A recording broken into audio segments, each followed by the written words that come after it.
This podcast is a quest for well-being, a quest for a meaningful life through the exploration of fundamental truth. Enlightening ideas, insights on physical, mental, and spiritual health.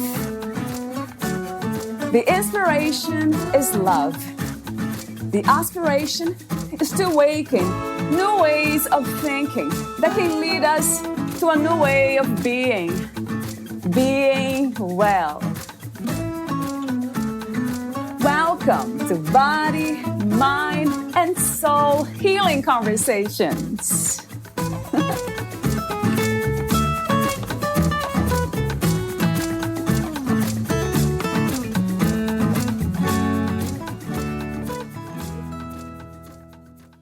Start living your life to its fullest potential. Take back control, start fresh, set realistic goals, and live life with purpose. Valeria Telles interviews Bernice Morris.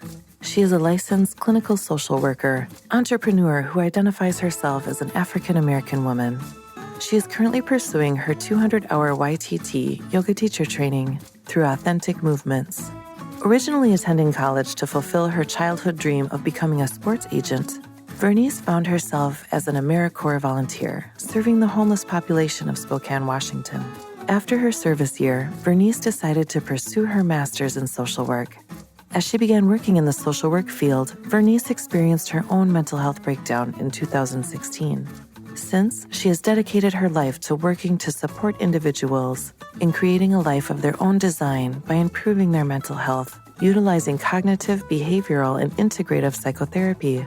Following in the footsteps of her grandparents, Vernice is a second-generation small business owner.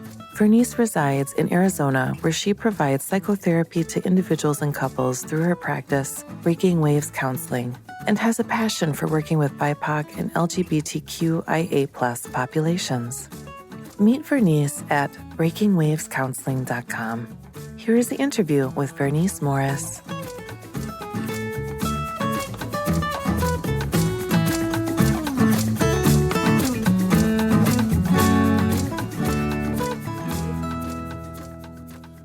In your own words, who is Bernice Morris? I identify as BIPOC, so I am an African-American woman, and I look at myself as being someone who's pretty eclectic. I really try to take from different things in life, different experiences, conversations with other people, learning. My own therapy and growth has allowed me to, like I said, kind of pull from different areas and create this being that I am that operates in the world through an open lens. Like, I'm a really open person and really like, again, to take experiences and connections with others and help myself grow into who I want to be. And I feel like I'm still in that growth period, or that it never really ends, but I'm in it. I feel like I'm in the crux of the growth, being a 35-year-old woman at this point in my life. I love that. It's a beautiful message for all of us, as a message, as of a reminder to being open to life. That sounds very spiritual to me as well, Vernice. Do you have any spiritual ideas, vision, belief systems? So I look at spirituality as really anything. I think my time in what's called Al-Anon, which is for people who have loved ones or family members who are in active addiction or in recovery. It's a 12-step program. And during my time there, the basis of a lot of the 12-step programs is letting go and, seeking a higher power. And I think for anybody, that higher power can be anything. That's what I learned. So for me, spirituality kind of runs the whole gamut. Like, it could be, I'm a Christian woman, or I could be a Muslim woman, or, practicing any of the different, like, what do you call it? Circular religions. And I personally don't subscribe to anything. I just kind of look to the energies that I feel, the earth, again, going back to connections with others, I feel like helps you to really connect spiritually to the self and to others. And that's what I think spirituality is about connecting to oneself, to one's higher power, and to those around you that you love and care about, or even those that you don't even know. I love that too, as a powerful and empowering message. It is the truth, really. I have to say that. Wow, I love that wisdom, Vernice. Is that something that you learned throughout life, or this came from a moment in time, a moment of realization, I understanding? think I think it's come through life experience because I was raised in a Christian household, non-denominational, and my grandparents were both military, so they had a strong base in their faith, but they also had that like military connection, which helped them to build relationships, help them grow. And I feel like that as my base. And then as I've grown, through age, maturity, things like that, that I've connected to my higher power. So, another open question is mental health. How do you define mental health? What is to be mentally healthy from your perspective? Mental health, I think, I keep feel like I'm saying this again, but I think it runs the gamut in that it can be a number of things. So when you think of mental health, or when we talk about mental health, we're talking about conditions, right? Like depression or anxiety or schizophrenia or any of those, and that runs the gamut too because there's so many different diagnoses that one can have. But mental health also means that you're taking care of your, just like you take care of your body, you're taking care of your mind. You're doing things that challenge your mind, challenge your way of thinking, challenging your perspective. That's mental health. And then the self care piece of mental health is, I always tell my clients, it's doing something small, medium, or large each day that makes you feel good about yourself and your situation. And that could be for my people that suffer from like depression or have major depressive disorder. It could be I took a shower today if I wasn't able to get out of bed, and how does that it's not only like a physical thing of like I'm showering, but it's like a mental thing of like, can I be present while I'm taking a shower? Can I, think about the things that are keeping me stuck and how I can maybe work through it? Um, so I really believe that mental health is not just talking about depression and anxiety or any of those things. I think it's about talking about the human condition and how we think about things and perceive things, and challenging ourselves and others challenging us to look at our perspective on life or situation or ourselves. Another open question I have that I usually ask my guests is the purpose of the human experience. What do you think that is? What do you feel that is? I think the purpose is to love, live, and have fun, and to grow. And I think from, talking about the spirituality piece, just based on my background, like challenges in life help us grow. And I think it's about taking a step back and looking at a situation and saying, instead of beating ourselves up and breaking ourselves down for what we didn't do or should have did or could have did or would have did or whatever, um, really taking a step back and thinking, what can I learn from this? What can I take from this? Does it teach me something? Does it give me a capacity to be of service to someone else or even service to myself? Which a lot of us are taught that that's selfish, right? To take care of oneself. But back to your question, the purpose of the human condition, like I said, is to love, have fun, and, live. And we can do that in so many different ways. And each person's purpose is different. And I think it's about taking time to connect with oneself and figuring out, what is my purpose? And it's It's interesting that you asked that too, because my go-to this year for 2020 is balance and purpose, walking in purpose. As myself, as the human and in my condition, how can I find my purpose and walk in my purpose on a daily basis? Have you found a clear purpose? Do you feel that being a therapist is the purpose of your life, or is just an aspect of the purpose of that purpose? I think it's an aspect of the purpose because, I'm a therapist by trade, and I got into it because of my own struggles with mental health and what I saw other people struggling with. I decided to go into a therapist role rather than when I went to grad school, I wanted to be like a program manager.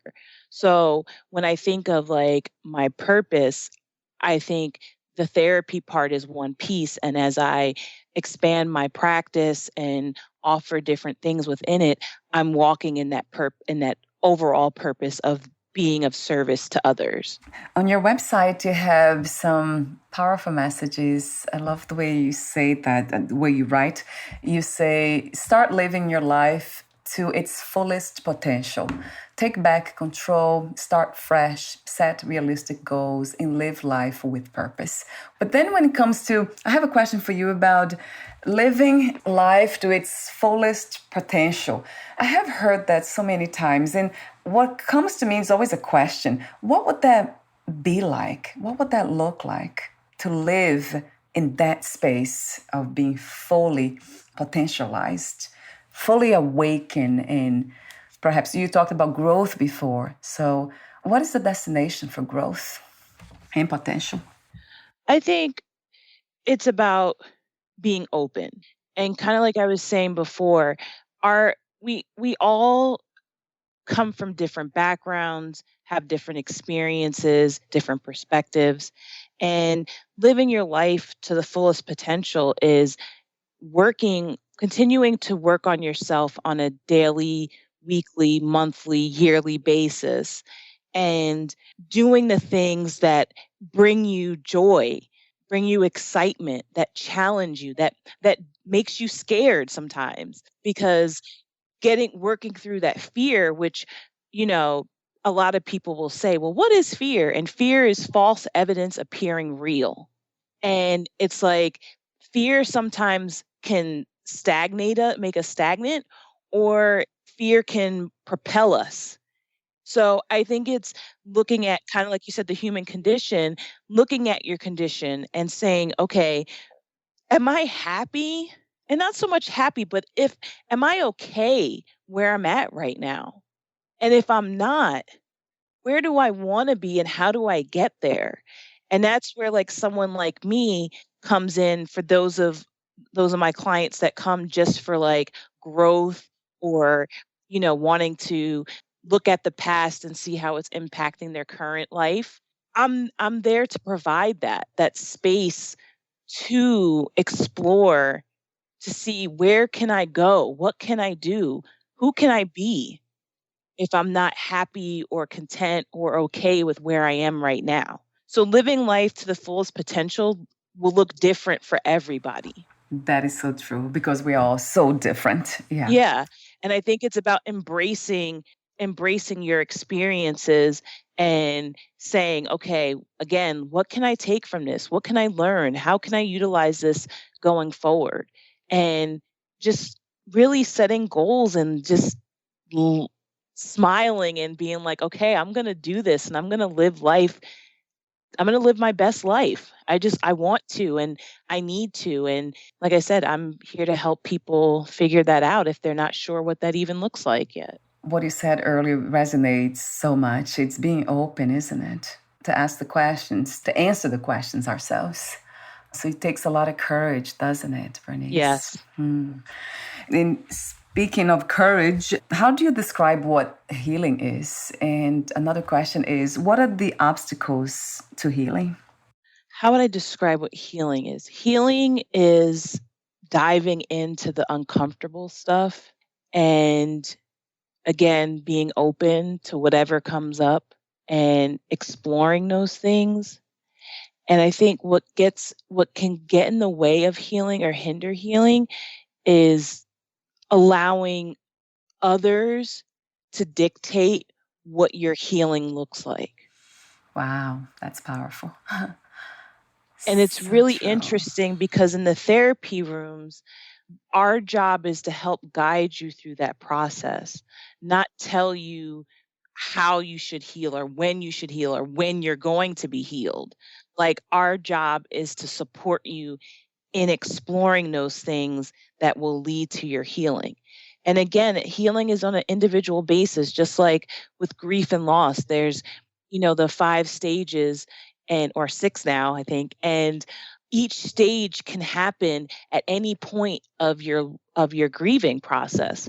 So the same thing with healing, like, so many things can happen in that process, and you have to be open to it and not let fear or other people, like I said, dictate what that looks like for you and how that happens. Because you and I might have a very similar experience and we need healing from it, but I might heal. It might take me 6 months to heal, where it might take you a year or a year and a half to heal from the experience. And I think it's about being patient with yourself and also not comparing your your insides to someone's outsides. Right. Yeah, that's another important message. Wow, I love that about not rushing the Mhm. process or comparing or trying to kind of listen to others when it comes to our own healing. But I do believe, like, what you do as a healer yourself, I call you a healer, I know you're a therapist, but I wish like everyone became a healer because then, wow, the world would look so different. It would.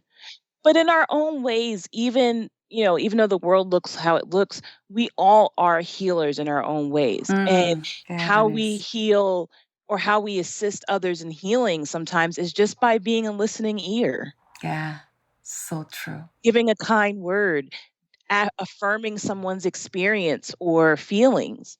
That allows people to heal. And a lot of us do that on a day-to-day basis for our friends, for our families, for our coworkers, sometimes for people we don't even know. Like, you never know how you're in a drive-through or in a store and you smile at somebody or you say hello, what that could do for that person's day. And what if they're having a bad day? You just helped them along in healing from what they were experiencing that day. That sounds so simple and so small, but it makes a huge difference. I agree. Yeah, I remember like my mother-in-law just moved in with us, my husband and I, and it changed the whole environment. And I remember when she moved in was last week, a lot of resistance from my side and my husband's side too. And then now we are getting to dance better with the situation Mhm. and in acceptance and coming into this space of kindness, which is to me, it's almost like a prayer. It's the way I live. So I'm trying to bring in the embodiment of that into the situation. And then I remember my husband saying, it would help me a lot if you smiled every day, if you gave me a smile. Oh my God, it made me cry because that's all he needed. All he needs, really, he said, to keep going with the situation, to keep himself strong. I just want to make sure you're okay and you can smile for me. It's interesting that you said that because, yeah, that's what came to mind. So, in speaking of kindness and the embodiment of that and the displays of kindness that we can all show at any moment, what is your understanding of love, Vernice? Ooh, that's a good question. I think my understanding of love is that it's something we give and receive. And kind of like my example in this about the store, like, even saying hello to somebody is showing love, showing intentionality, showing that you care enough to say, "Hey, how's your day going?" or "Hi," you know. And I think love show you can show love in so many different ways, and I love the love languages. I think they're so powerful because when you understand your love language, and if you're loving someone else, whether it's a partner or a family member or a friend or whatever, Like, understanding their love languages only helps increase the bond that you have and the connection that you have, because you're aware of, how does this person really acknowledge love, receive it, give it? And I think if we were more in touch with those things, a lot more love would go around. And what does it take to engage in this practice, Vernice? Would you say awareness, self awareness, or what would the practice be? I think education, educating oneself and self-awareness, like, it's really simple to, with technology and accessibility now, to get online and take the love language quiz or get the love language book if you really want to dive deep into it. But, just doing a love language quiz online and just identifying, how do I like getting loved on or loved, and how do I give it, like, understanding that is just another way of self-awareness and growth. I think I have talked to somebody. Yeah, of course, I had conversations about love language. And that's so true because, as you said, love is the giving and receiving. We are all different. So we receive and give love differently. So true. And that's interesting. Just by listening to you now, it kind of made me think about my family again and how interesting. It's just sometimes it takes a conversation like this, like talking to you now, to be reminded of that and how important it is. Let's see. You're the owner of Breaking Waves Counseling. I love the ocean. So when I heard that, your company's name and the website, it's very inspiring. What inspired you to give this name to your company and also give birth to your company? So I think the name was something that I want to say I'm good at this, but Yeah, you are. because I gave my one of my dogs a very unique name, and I did research on it before I named him. Yeah. And Breaking Waves symbolizes a lot for me. I grew up in New Jersey, and I grew up in the shore area, where, I'm close to the beach. So I would say I've lived my life, most of my life as a child, probably about 10, 15 minutes from the beach driving. And the waves, the ocean signifies a lot for me. When I was a teenager, when I got my first car and I would be upset or stressed about something, I would drive down to the ocean and sit on the beach and just watch the waves. And it was very healing. And when I had some things come up, since I've been in Arizona the last almost 10 years, there's no water here like that. There's no ocean close by. You have to drive more than 15 minutes to get Wow. to the ocean. Yeah. And so breaking waves just meant for me that watching the waves break on the shore in, as they're coming in, just is so cleansing and healing. And you can connect with it, whether you sit on the edge of the sand where the water starts, or you you lay there, or you just stand there with your feet in the water, you put your hands in the water. Like, it's so cleansing. And some people will say, well, Jersey water is not that clean. Mm. Well, okay, it's not Bermuda, it's not the Bahamas, it's not, Fiji water, nothing like that. But water is such a cleansing thing. Like, we shower, we bathe. Why? We do it with water. Why? Because it's cleansing. So, breaking waves for me is about the cleansing process, about cleaning up the cobwebs in your mind, cleaning out the trauma, cleaning out all the stuff. Or, as I say, we all carry either a backpack, some of us have a suitcase of rocks, right? The things that we carry with us. And my practice, my goal is to help people unpack those bags, that backpack, that suitcase, clean it out, get the rocks out of there, start start going through it. And when you clean anything, you're going to wash it at some point. Yes, true. So true. You know, Yeah, even if you yeah. have to like spot wash it, you're going to wash, or the little spot cleaner thing is you're going to try to wash it. So, So true. um, it to me, it just came together, that water is cleansing, it's purifying, it's amazing, it feels good on the body. And when people come into sessions with me, I want them to feel that way. I want them to feel like they can take a deep breath, and a deep cleansing breath, and imagine being on the water, or imagine being someplace safe, and working on the things that they want to work on that are important to them. And like I tell my clients all the time, I say, when they come into sessions, what's on your heart and mind? It's a beautiful intention, though. As I said off record too, I love that, Bernice, that we can learn to love ourselves and others at the same time. Kind of do the healing work and feel the connection, because we're already connected, but it's just kind of the feel of that. So thank you again for doing what you do. And with the water, I just want to add a comment about, I don't know if you heard about this, but I interviewed somebody about water. She was a water specialist, a water something. And she said that water is liquid crystals. And then somebody else said to me that crystals are the only minerals on Earth that's in perfect harmony. So that makes sense that you relate to water in a cleansing way, washing all the baggage, what weights us, what keeps us stuck and limited. You're also pursuing a certification in yoga. So I'd love to hear more about that, because this is another cleansing method, powerful Yes. one. So for me, I found a piece of paper of mine from when I was in my early 20s, and it listed all the things that I wanted to accomplish in life. And one of the things on there was learning how to master yoga.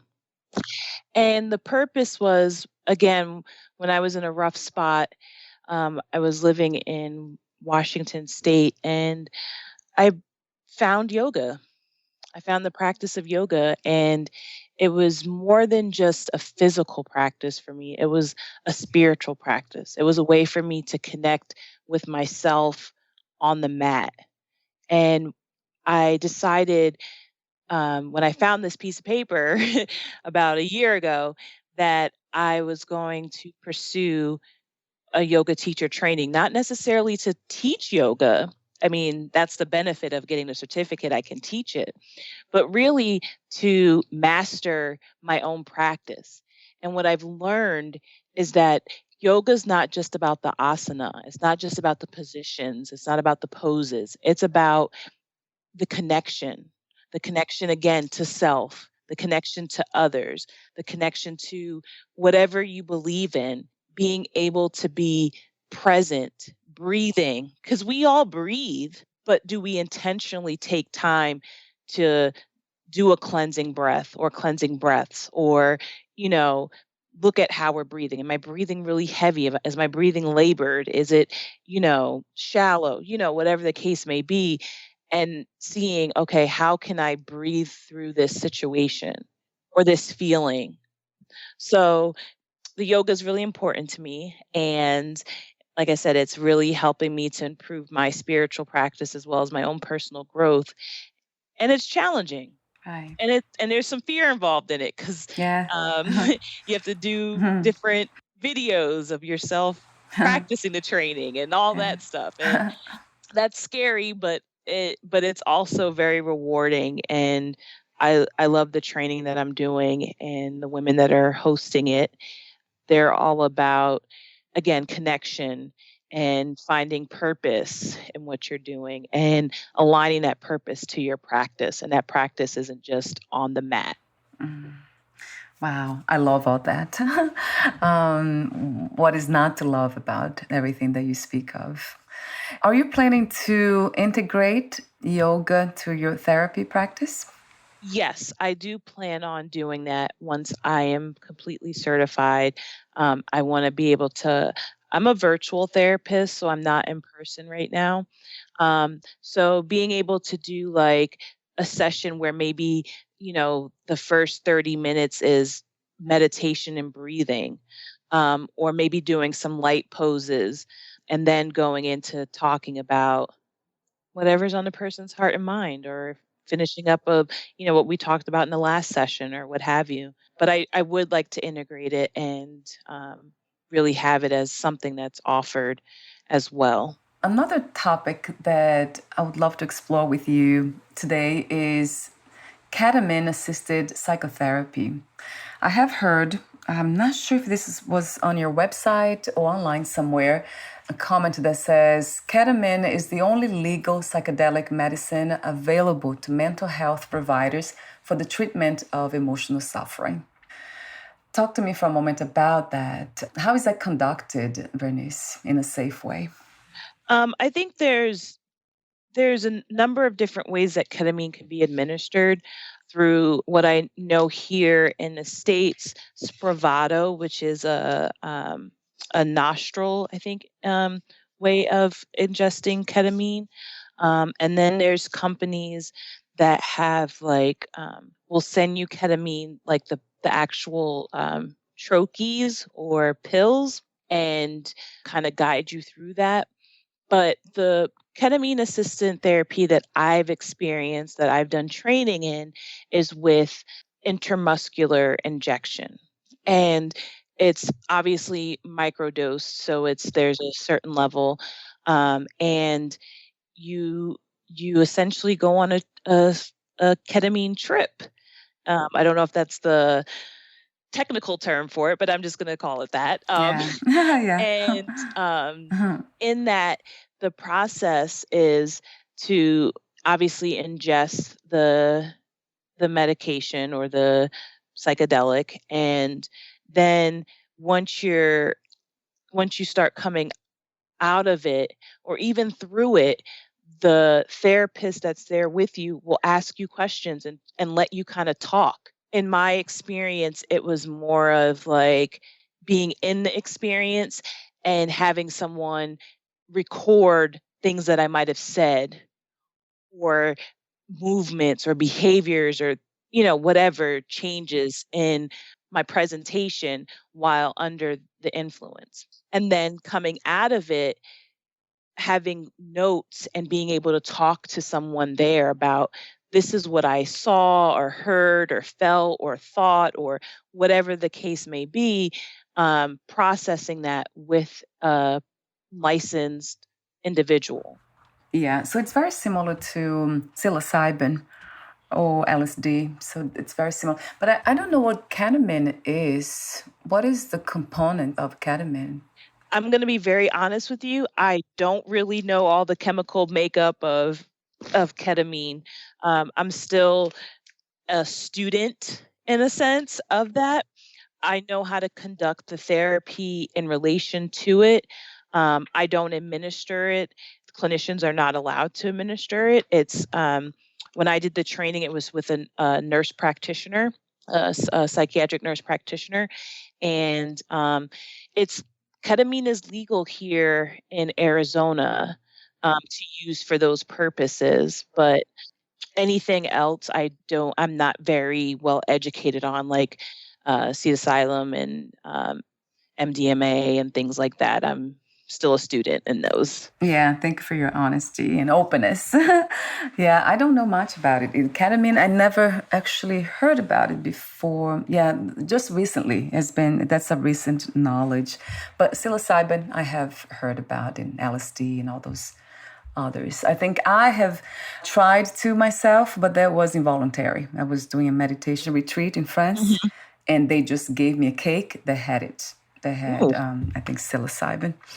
So that was not a pleasant experience. And there's a great book, The Ketamine Papers, and it really goes into like the history of ketamine and psychotherapy with it and everything. And that's kind of my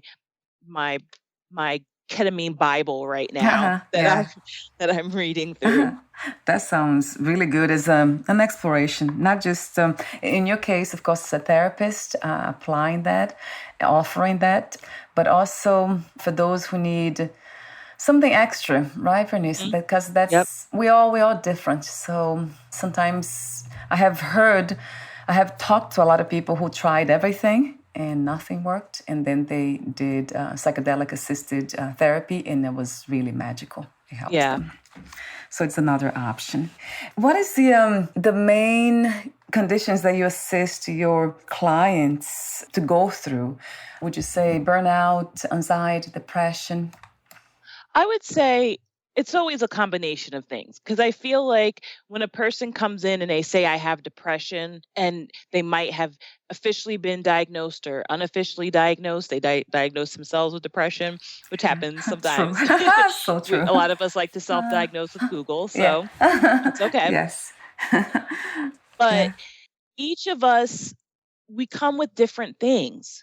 Like it's never just, oh, I have depression or oh, I have anxiety. There's other things that play into that, whether it's life transitions or grief and loss or burnout or trying to figure out your sexuality or your spirituality or your communication styles or your love language. Like it, I list these things on my website that I cater to, but I would say I do a little bit of everything because the human, as you talked about earlier, the human condition is so complex.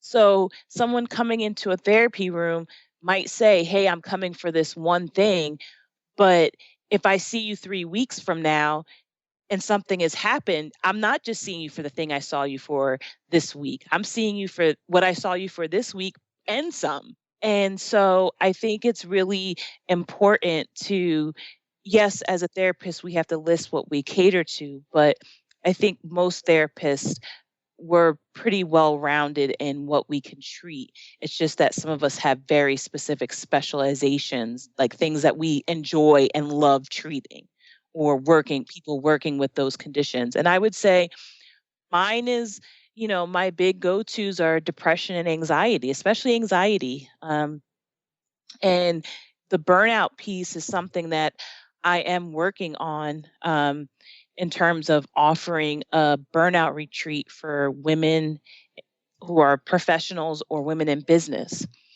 a special 3-day retreat that I'm going to be hosting in June for that population, and hopefully to expand, maybe do a men's retreat for burnout. Like we'll see how this first one goes, and then kind of branch out. But I would say what's listed on my site is what I mostly work with. But depression and anxiety, grief and loss is something that's really close to my heart, and life transitions, which we all go through. And you offer individual therapy for teens and also couples therapy.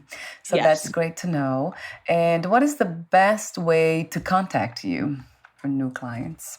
For new clients, I have it set up on my site where you can um, visit the site, look through it. I think it's an amazing site. Tooting my own horn. Sorry, I Yeah, didn't no, create it though. it is. It I mean, is. I did the content, but I didn't do all the technical stuff. Right. Um, but I would say going to my website and scheduling a consult.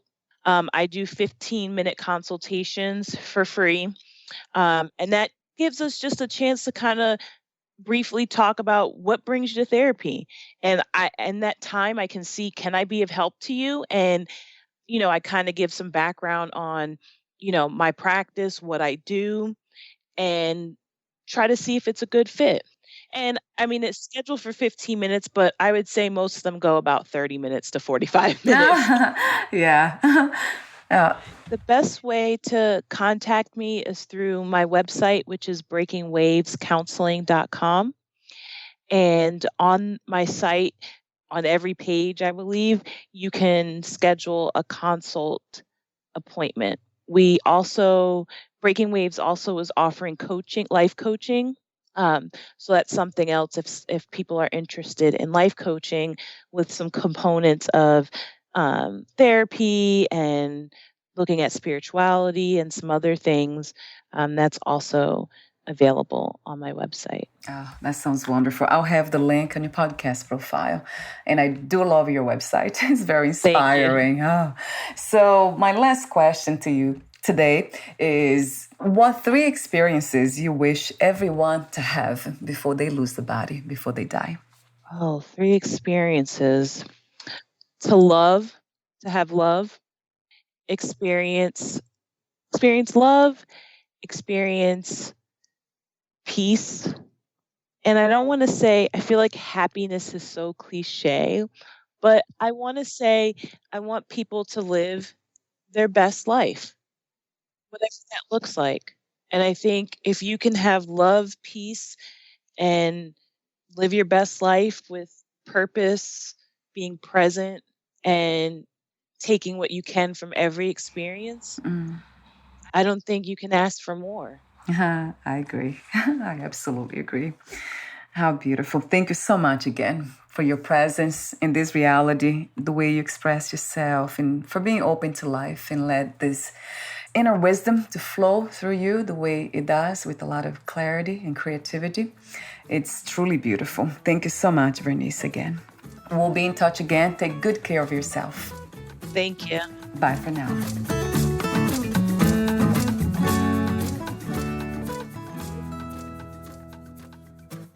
Thank you for listening. To learn more about Bernice Morris and her work, please visit breakingwavescounseling.com.